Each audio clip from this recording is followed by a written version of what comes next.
Halo teman-teman semua, perkenalkan kami kelompok visual 1 dari kelas 10 KM 8. Saya Sarif sebagai host di sini. Selamat datang di podcast kami. Jadi podcast kami hari ini akan membahas suatu isu topik yang cukup penting untuk kita bahas saat ini. Tapi sebelum masuk ke topik, ini kita kedatangan bintang tamu nih atau narasumber yang pasti akan menjawab banyak pertanyaan. Kira-kira siapa yang menjadi bintang tamunya? Siapa ya? Halo Mas. Tepuk tangan dulu dong nih untuk bintang tamu kedua bintang tamu kita. Perkenalkan diri dulu, silakan. Halo semua. Saya Muhammad Akhiran dari Indonesia. Nah, jadi topik apa sih ini kira-kira akan kita bahas? Apa ya? Kasih tahu dulu lah untuk topik kita. Jadi topik kita kali ini tentang pemanasan global. Wah. Emang pemanasan global itu kayak gimana sih? Jadi pemanasan global sendiri atau bisa disebut sebagai global warming itu adalah meningkatnya suhu rata-rata atmosfer, bumi, dan lautan. Pemanasan global ini disebabkan oleh tingginya gas rumah kaca seperti karbon dioksida atau CO2, udara dioksida atau SO2, nitrogen monoksida atau NO, nitrogen dioksida atau NO2, gas metanol, gas pangkat, dan klorofluorokarbon atau CFC. Bener banget. Kenapa pemanasan global dianggap menjadi isu yang sangat penting? Karena dampaknya yang semakin hari semakin dapat kita rasakan. Misalnya nih, jam 10 siang itu udah panas banget, nanti pas sore malah hujan deras. Itu disebut sebagai perubahan iklim. Perubahan iklim ini juga berpengaruh loh bagi kesehatan. Makanya ini bisa dibahas di podcast kali ini. Cuaca dari sekarang ya kan, tadi panas, hujan ya kan.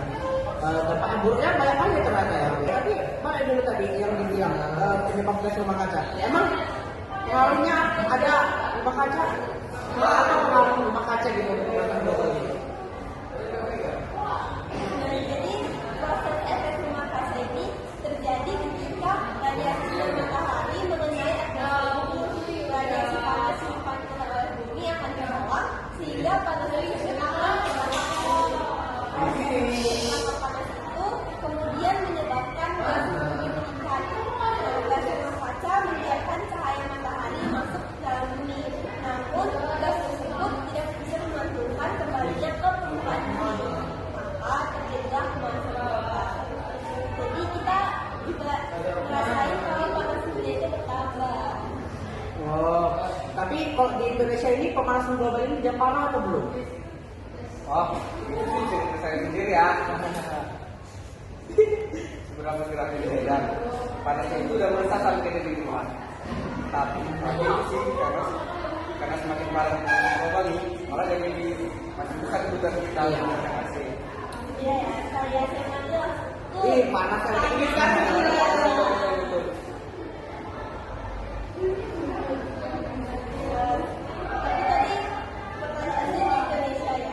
Sebenarnya pemanasan global ini sudah menjadi isu global dan dunia. Karena tidak hanya dialami atau tidak hanya menimpa bangsa Indonesia saja. Bukti itu di banyak kota dan desa semakin panas. Dengan bukti di banyak kota dan desa semakin panas. Menyebabkan mungkin harus apalagi kan sekarang eksekutif juga udah mulai naik.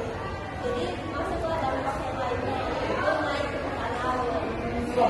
Nah itu kan kita bencana alam kan. Tapi kalau nggak ekosistem dulu, ada nggak pengaruhnya gitu? Apa nggak ada sama sekali? Adalah pemanasan global ini membuat suhu udara meningkat. Kalau suhu meningkat bumi menjadi lebih panas dan menyebabkan lebih banyak air laut yang menguap dan permukaan awan. Selain itu, suhu udara yang lebih panas membuat udara bisa menahan uap yang lebih panas. Proses tersebut akan memicu meningkatkan intensitas, durasi, dan frekuensi dari presipitassi dan turunnya air hujan yang menyebabkan terjadinya bencana alam kayak banjir dan lain-lain.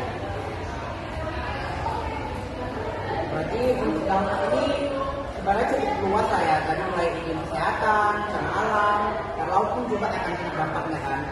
Berarti pemanasan global ini banyak kali yang berdampak kita.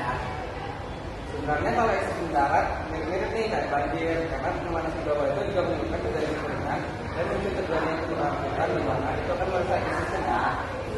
Sebaliknya, kalau bagi ekosistem air, pemanasan global ini membuat suhu dan keasaman air laut yang akan membuat terumbu karang mengalami pemulihan dan lama-kelamaan besar-besar. Bahkan, rusaknya terumbu karang akan menyebabkan ekosistem laut menjadi tidak seimbang serta flora dan fauna laut terancam mati. Berarti dampaknya ke manusia ada. Untuk dampak kan luas banget. Itu agak gini, kalau mencegah kayak mana? Kan kurang lebih beda. Tapi menurut kalian kayak mana cara mencegahnya itu? Soal ini sih sebenarnya lebih ke mencari solusi. Karena kalau Mencegah udah tak bisa lagi ya? kita udah berangkat, tapi masih bisa lah dengan cara motor. Jadi pokoknya itu kalau udah malas kantor bisa aja ya. Iya, bisa pakai motor ya.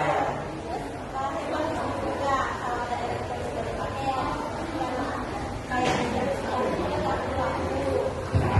Kita bisa dengan cara menjaga kesehatan dengan banyak makan makanan sehat seperti sayuran, buah, pokoknya pasti sempurna. Sampai reaksi sih bagi besar sama.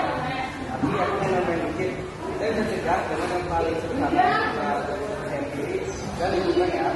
Mari mulai dari hal kecil guys, baru tahap besar. Oh. Nah, jadi dari penghujung nih, jadi sekian dulu podcast kami hari ini. Tunggu kami selanjutnya. Kita